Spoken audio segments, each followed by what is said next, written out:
오늘의 말씀은 마태복음 26장 17절에서 35절까지 말씀입니다. 25절까지만 읽겠습니다. 무교절의 첫날에 제자들이 예수께 나아서 이르되 유월절 음식 잡수실 것을 우리가 어디서 준비하기를 원하시나이까? 이르시되 성한 아무에게 가서 이르되 선생님 말씀이 내 때가 가까이 왔으니 내 제자들과 함께 유월절을 내 집에서 지키겠다 하시더라 하라 하시니 제자들이 예수께서 시키신 대로 하여 유월절을 준비하였더라. 저물 때에 예수께서 12 제자와 함께 앉으셨더니 그들이 먹을 때에 이르시되 내가 진실로 너희에게 이르노니 너희 중에 한 사람이 나를 팔리라 하시니 그들이 몹시 근심하여 각각 여짜오되 주여 나는 아니지요. 대답하여 이르시되 나와 함께 그릇에 손을 넣는 그가 나를 팔리라. 인자는 자기에 대하여 기록된 대로 가거니와 인자를 파는 그 사람에게는 화가 있으리로다. 그 사람은 차라리 태어나지 아니하였더라면 제게 좋을 뻔하였느니라. 예수를 파는 유다가 대답하여 이르되 라삐여 나는 아니지요. 대답하시되 내가 말하였도다 하시니라. 여러분, 이제 예수님께서는 사람들에게 잡히시고 또 고난당하시고 십자가에 달려 죽으시는 장면들이 내일 본문부터 나오게 되는데요. 그리고 오늘 본문에 예수님께서는 그러한 일이 있기 전에 마지막으로 제자들과 최후의 만찬을 함께 가지시는 장면이 오늘 본문에 나옵니다. 여러분, 먼저 이 최후의 만찬 자리에서 예수님께서 제자들에게 어떠한 말씀을 하십니까? 21절 말씀을 보면 제자들 중 한 명이 예수님을 팔 것이다 라는 말씀을 제자들에게 하신다라는 거예요. 여러분, 이 말씀은 제자들에게 충격적이었습니다. 왜냐하면 지금까지 예수님과 함께 했고 또 예수님이 놀라운 권능도 이 제자들이 다 봤는데 어떻게 그러한 배반이 일어날 수 있냐라는 거죠. 그래서 제자들이 어떤 말을 합니까? 22절 말씀을 보면 제자들이 근심하며 나는 아니지요 이렇게 예수님께 묻고 있다라는 거예요. 그러니까 지금 천인 공노할 짓을 한 사람이 나는 아니겠죠 이렇게 묻는 거죠. 그들도 생각할 때 이러한 배반은 말도 안 된다라고 생각을 그들이 한 거예요. 여러분, 그런데 실제로 어떤 일이 일어났습니까? 어제 본문에 가룟 유다가 대제사장들과 장로들과 결탁을 했죠. 그래서 어제 본문에 얼마에 예수님을 팔지 그것을 고민하고 그러한 예수님을 팔기로 결정하는 그러한 장면이 어제 본문에 나온 거예요. 여러분, 한마디로 가룟 유다가 이미 예수님을 팔아 넘긴 상태입니다. 여러분, 예수님을 배반한 거예요. 그런데 놀라운 사실이 뭔지 아십니까? 25절 말씀을 보면 유다가 예수님께 나는 아니지요 라고 예수님께 묻고 있다라는 거예요. 다른 제자들이 묻는 건 이해가 갈 수 있어요. 그런데 실제로 예수님을 판 가룟 유다가 이렇게 묻고 있다라는 거예요. 여러분, 분명 이 가룟 유다는 예수님을 팔았습니다. 마태복음 25장 15절 말씀을 보면 가룟 유다는 예수님을 은 30에 팔았어요. 그런데 오늘 본문에 예수님께서 나를 판 자가 있다라고 그렇게 말씀하실 때 자신은 정말 뻔뻔하게 아닌 척하며 이러한 질문을 예수님께 던졌다라는 거예요. 여러분, 얼마나 뻔뻔합니까? 이미 예수님을 팔아놓고서는 아닌 척하며 다른 얼굴로 예수님을 속이는 거예요. 그런데 이러한 상황 가운데 우리가 생각해봐야 될 것은 무엇이냐면 애초에 예수님이 나를 판 자가 이 중에 있다라는 말씀을 하실 때 사실 예수님은 범인이 누구인지를 애초부터 알고 있었다라는 거예요. 그러니까 예수님은 참 하나님이시기에 애초에 배신자가 있었음을 알고 계셨죠. 여러분, 그런데 오늘 예수님께서 이러한 질문을 다 아시지만 이러한 질문을 왜 하셨을까요? 여러분, 만약에 저라면 이미 범인이 누구인지 알고 있었다면 다른 제자들에게 배신자가 누구인지 말해줬을 거예요. 그리고 응당 대가를 치르게 했을 겁니다.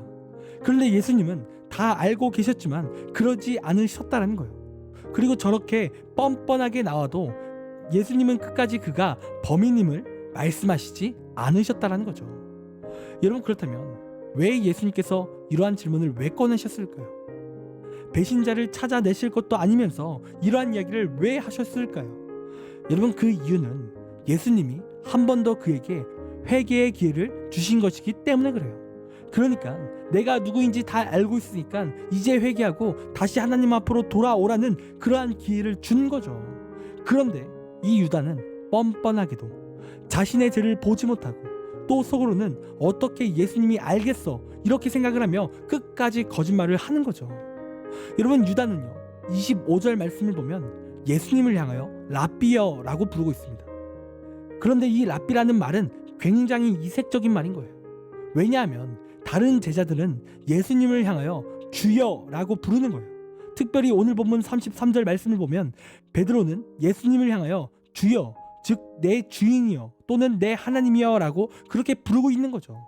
그런데 오늘 이 유다는 주님을 랍비여, 즉 선생님이여 라고 불렀다라는 거예요. 더 구체적으로 말해 당시 바리새인들이나 율법을 가르쳐주는 사람들을 향하여 보통 그렇게 랍비라고 불렀습니다. 그러니까 가룟 유다는 예수님을 그 정도로만 보았다라는 거예요.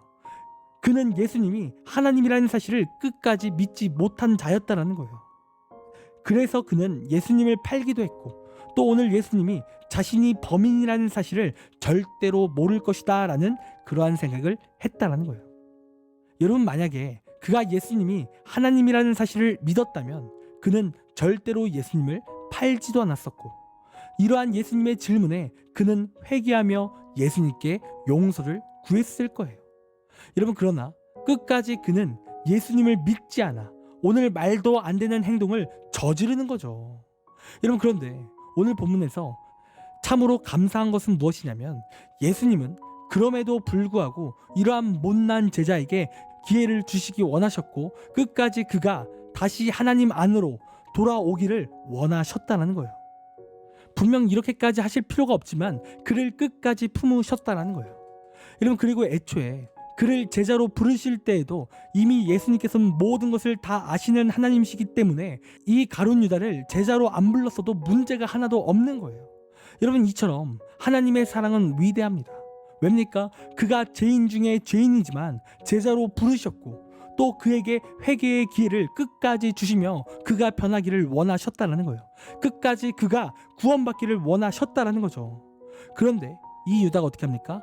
앞으로 계속 우리가 살펴보겠지만 유다가 하나님이 주시는 그 기회를 끝까지 붙잡지 못하는 거예요. 하나님의 배려와 그 사랑을 끝까지 무시하는 거죠. 그래서 그는 구원받지 못하는 자가 된다라는 겁니다.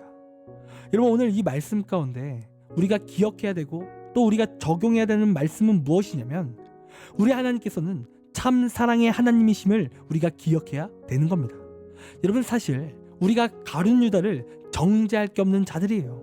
분명 그가 죄인이고 배신자이지만 우리는 그를 정죄할 게 하나도 없는 거예요. 왜입니까?